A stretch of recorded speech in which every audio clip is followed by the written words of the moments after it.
everyone, it's Jean from the Inky Studio. So happy to have you come along and join me today. It's a rainy day here in Florida today, kind of dreary. We usually don't have all-day rains, but sometimes we do. Don't know what it's like where you're at. Hopefully the sun is shining. Anyways, I'm going to be showing you what I'm doing on the inside of the pouch that we have been working on, and how I made the flap and put in the pocket, and how I constructed the tag and the flaps or the closures down here. So anyways, that's what I'll be working through, and it's a craft along. I'm kind of like flying by the seat of my pants and just kind of putting this, making it up as I go along. But anyways, I think it turned out pretty good, so we'll get started. I've decided to put a tier of 3 pockets on the inside left of the pouch and a flap over them. And so I'll start out here with 3 rectangles, and I'm just going to glue the part where each paper comes in contact with the next one. And just making sure that I leave the same distance between each pockets there up on top. And then I'll be turning it over to make sure that the papers are all in contact with each other on the back. Now you could sew around it at this time if you want it to be decorative, but I'm just going to glue the 3 sides to make one unit. And you'll want to make sure that you do not impede the bend of that spine that we made, and you want to make sure you come inside that. I'm pretty close to it, but it's not impeding it. So then I take the flap, I take a piece of cardstock, and I measure about how long I want the flap to be, where I want it to come down to, and then I add an inch to that.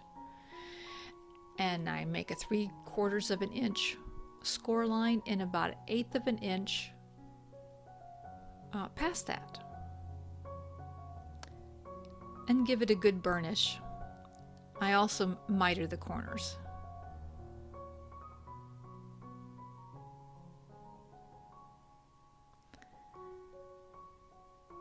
Now this is a last minute addition. If I knew I was going to do this ahead of time, I would have done it a little differently. But anyways, we have a little spine here that allows us to fit over any ephemera that we may be putting into the pocket.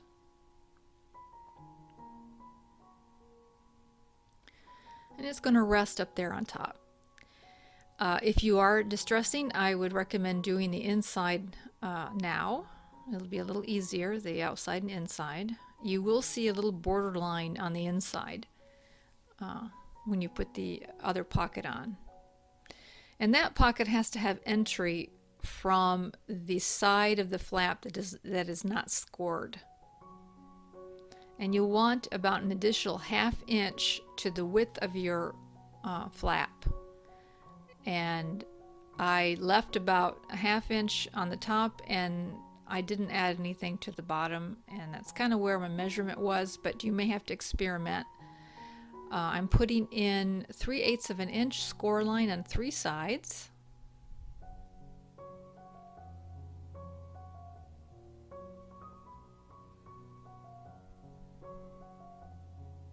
I'm going to miter the corners to cut down on the bulk.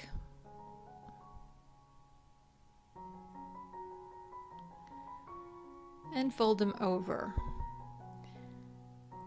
Now before I glue the pocket in, I want to make sure that the bottom flap is over the 2 side flaps. So I put a little dotted glue there so it stays. And by doing this, it allows the ephemera to go in easier and smoother without getting hung up on the bottom portion. I'm going to reinforce the entry there with a little piece of cardstock, just a little bit. You probably could just use additional paper if you don't have cardstock, but that way it makes it a little bit stronger.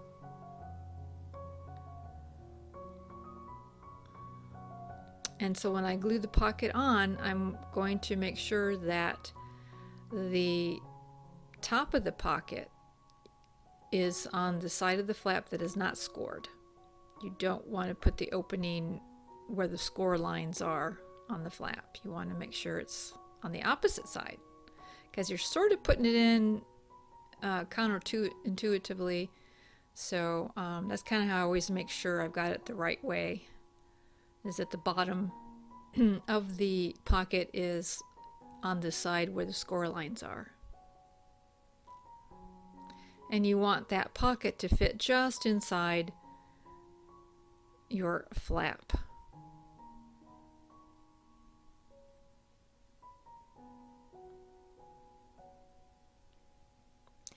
Now I'm going to make a way to secure secure the end of the flap to the base. And I have, of course, the whale punch here, but if you had a rectangle, that would be great. You know, a rectangle that was like 1.5 inches by maybe 2.25 inches, something like that, of that nature. I fold it in half, and about 1/2 inch from the center, I'm going to put a score line in. Now, in the end, I found out that I only had to do this for one of the tabs, but I'm experimenting here, and this is sort of a fly by my pants type of addition. I just wanted something different besides the circle and brad that I usually put in. You don't want to fold it at a crease, you just want to have a little bendy. And I'm going to put a hole punch on one side of it there. And I'm going to take string or ribbon, whatever you have, and I'm going to thread it through the hole that will be up, the one that you're going to see when the flap is down. Thread it through that hole. Pull out enough to make a tie, and I'm going to glue that string then to the back of the tab.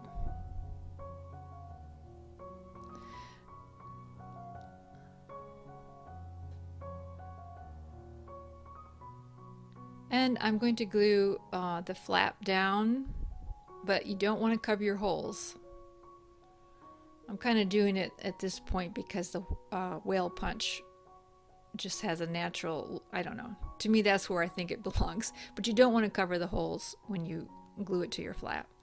And then just continue to glue the rest of it. And so that's how it will work on the flap portion.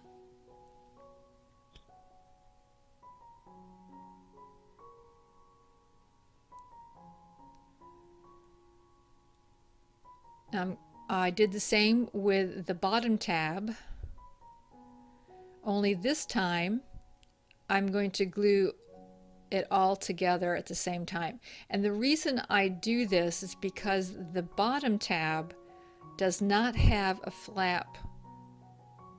It's the pocket, of course, and there's no flap to glue it onto.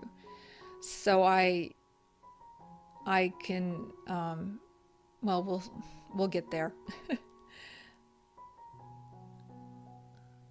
Now I'm just going to glue in my top flap. Now, had I known I was going to do this, of course, I would have glued this flap in before I put down the inside papers of the pouch, but I didn't. And sometimes we don't. Sometimes we don't know what we're going to do, and so this is how you sometimes make do. But if you know you want to do this, then you need to put the flap in before you put in the bottom or the paper, the backing papers, and that way you will hide that little flap.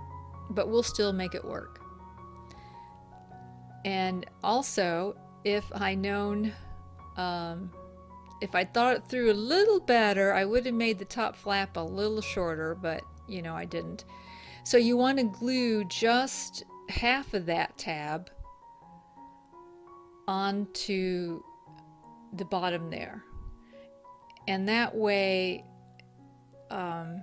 you have that little top portion loose there.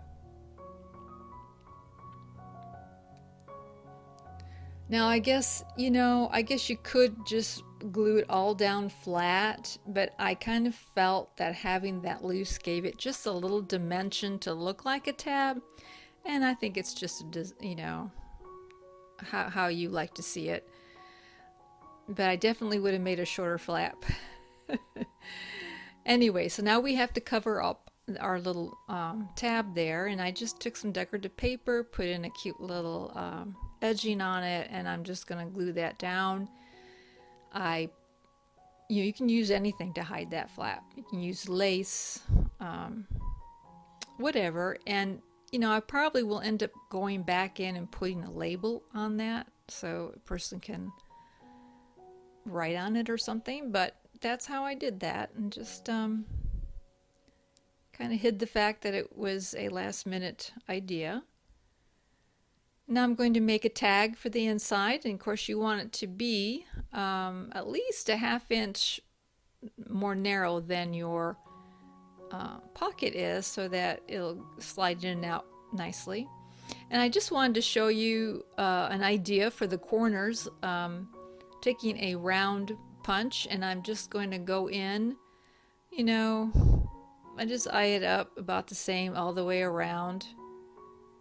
And I kind of like that it just gave it a little decorative edge without having to use a special punch for that. And they do make punches that are special for that type of thing. But I just thought, well, this is kind of a cute idea if all you had was a hole punch. I love this little paper. This is from Ephemera's Garden. Thought it was very sweet and thought it made a really nice panel to put on the tag.